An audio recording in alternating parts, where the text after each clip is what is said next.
नमस्ते प्रणाम दोस्तों, कैसे हैं आप सब। दोस्तों, खेसारी लाल यादव जी का अभी तक आप लोग बहुत सारा गाने का पार्ट 2 देख चुके होंगे और अब बहुत जल्द फिर से आप लोगों के बीच में खेसारी लाल यादव जी का 2-3 गो और गाने का पार्ट 2 आप लोगों के बीच में बहुत जल्द रिलीज होने वाला है।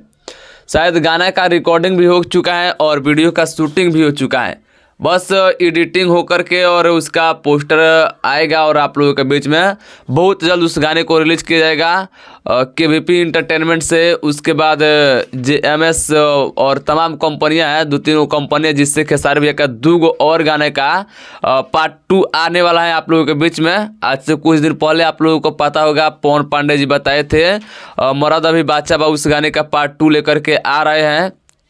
तो शायद उस गाने का रिकॉर्डिंग और शूटिंग कंप्लीट हो चुका है। उसके अलावा भी एक और गाना पवन पांडे जी बता रहे हैं, कल रात को लाइव आए हुए थे पवन पांडे जी, तो उसी लाइव में बता रहे थे ये सब बात। उसके बाद बता रहे थे कि एक और गाना है चाटा था जवानी तेल चाटा, इस गाने का भी पार्ट 2 लेकर के आ रहे हैं। तो ये दोनों गाना आप लोगों को पता होगा बहुत बड़ा हिट है, 200 मिलियन 100 मिलियन ये सब दोनों गाना पार है।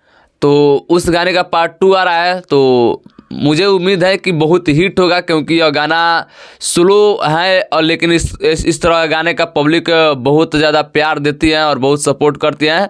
तो इस तरह का गाना पवन पांडे जी लेकर के आ रहे हैं, तो मुझे उम्मीद है कि आप लोगों का प्यार और सपोर्ट मिलेगा। बता रहे थे पवन पांडे जी कि मरद अभी बादशाह जो गाना है उसका पार्ट 2 में आर्या शर्मा जी म्यूजिक दिया है और चाटा था जवानी तेल चाटा में प्रियांशु सिंह जी का म्यूजिक है और पवन पांडे जी लिखे होंगे। बता रहे थे KVP एंटरटेनमेंट से और JMS और एक और कंपनी, 2-3 कंपनी का नाम बता रहे थे। तो उस कंपनी से आप लोगों के बीच में बहुत जल्द रिलीज किया जाने वाला है खेसारी लाल यादव जी का ये दोनों गाना। तो इस गाने को सुनने के लिए आप लोगों में से कितने लोग एक्साइटेड है, कितने लोग चाह रहे हैं कि इस गाने को आना चाहिए, कमेंट करके कमेंट बॉक्स में बताइएगा। बाकी फिलहाल के लिए ये अपडेट था। अगर अच्छा लगा तो लाइक शेयर कीजिएगा, चैनल पर नहीं तो सब्सक्राइब कीजिएगा। मिलता है नेक्स्ट वीडियो में, तब तक वीडियो देखने के लिए आप सब किसी को दिल से बहुत बहुत धन्यवाद।